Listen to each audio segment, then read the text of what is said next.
Operation సారండా అట. ఏందో ఇది, ఏం సారండా? మావోయిస్టు అగ్రనేతలు మిసిర్ బెస్రా, పసునూరి నరహరి లక్ష్యంగా కదులుతున్న బలగాలు. ఇంకా వాళ్ళిద్దరు లొంగిపోలేదు, ఇంకా వాళ్ళిద్దరు దొరకలేదు. వాళ్ళిద్దరి కోసం ఈ ఆపరేషన్ సారండా అని చేపట్టిరట.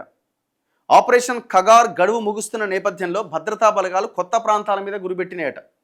దండకారణ్యంలోని అబూజ్మడ్ నేషనల్ పార్క్, కర్రెగుట్టలు తదితర ప్రాంతాల్లో విస్తృత కుంబింగ్తో మావోయిస్టు కార్యకలాపాలు చాలా వరకు నియంత్రించిన బలగాలు ఈసారి సారండా అడవులపైన దృష్టి పెట్టినాయట.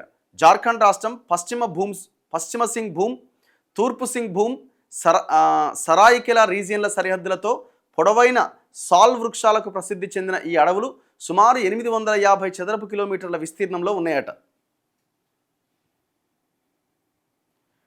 700కు పైగా కొండలున్నాయట. అక్కడ కర్రెగుట్టలను పోలి ఉంటాయట. ప్రస్తుతం మావోయిస్టు పార్టీలో క్రియాశీలకంగా ఉన్న ఏకైక పోలిట్ బ్యూరో సభ్యుడు మిసిర్ బెస్రా ఎలియాస్ సునిర్మాల్ అండ్ తెలంగాణకు చెందిన మరో అగ్రనేత పసునూరి నరహరి ఎలియాస్ విశ్వనాథ్ కొంతమంది క్యాడర్తో కలిసి అక్కడే మకాం వేశారన్న పక్కా సమాచారంతో బలగాలు లోపలికి చొచ్చుకెళ్తున్నాయట.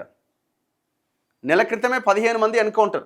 నెల రోజుల కింద ఈ సారండా అడవుల్లోనే జరిగిన భారీ ఎన్కౌంటర్లో మావోయిస్టు కేంద్ర కమిటీ సభ్యుడు పతిరామ్ మాంజీ అలియాస్ అనల్దాతో పాటు 15 మంది సభ్యులు చనిపోయారు. ఈ నేపథ్యంలో మిసిర్ బెస్రా పసునూరి నరహరి క్యాడర్తో కలిసి మరింత దట్టమైన అడవుల్లోకి వెళ్లారనే సమాచారంతో బలగాలు అడవులను చుట్టుముడుతున్నాయి. కర్రెగుట్టలపై గుహలు ఎక్కువగా ఉన్న కారణంగానే గత ఏడాది భద్రతా బలగాలు ఎయిర్ బాంబింగ్ చేసినా మావోయిస్టుల వైపు పెద్దగా ప్రాణ నష్టం జరగలే. ప్రస్తుతం దట్టమైన సారండా అడవుల్లో కూడా అలాంటి వాతావరణమే ఉండడంతో వాయు మార్గంలో కాకుండా భూమార్గంలోనే కూంబింగ్ విస్తృతం చేసిరట. ఇక కర్రెగుట్టల మీద 89 ఐఈడీలు తొలగించిరట.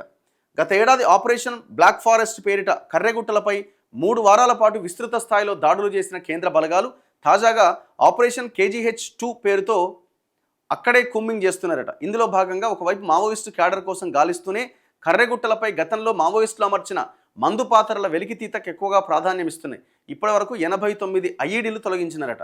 అసలు ఆ కర్రెగుట్టల మీద కొన్ని వందల వేల ఐఈడీలు పెట్టిరట. ఈ పోలీసులని ఈ రక్షణ కోసం కర్రెగుట్టలను మొత్తం శత్రు దుర్భేద్యంగా మార్చిరనమాట. సో ఇప్పుడు వాటిని తొలగించే పనిని ఎక్కువ పెట్టుకున్నారట. మరి పోలిట్ బ్యూరోలో ఇక మిగిలిన ఒకే ఒక్క ఆ మిసిర్ బెస్రా ఎక్కడున్నాడన్న దాంట్లో భద్రతా బలగాలు తలములకనైనాయట. దాదాపు ఆల్మోస్ట్ అందరు లొంగిపోయారు, కొంతమంది చనిపోయినారు ఎన్కౌంటర్లో, మిగిలింది ఆయన ఒక్కడే. ఇక గణపతి ఎక్కడున్నారన్నది ఇంకా క్లారిటీ లేదు. ఆయన విదేశాలకు వెళ్ళుండొచ్చు, ఫిలిప్పీన్స్ ఆ దేశాలకు అన్నది ఒక చర్చ నడుస్తున్నది. ఆయన కూడా 75 సంవత్సరాలు పైబడిన మొదటి తరం నాయకుడు.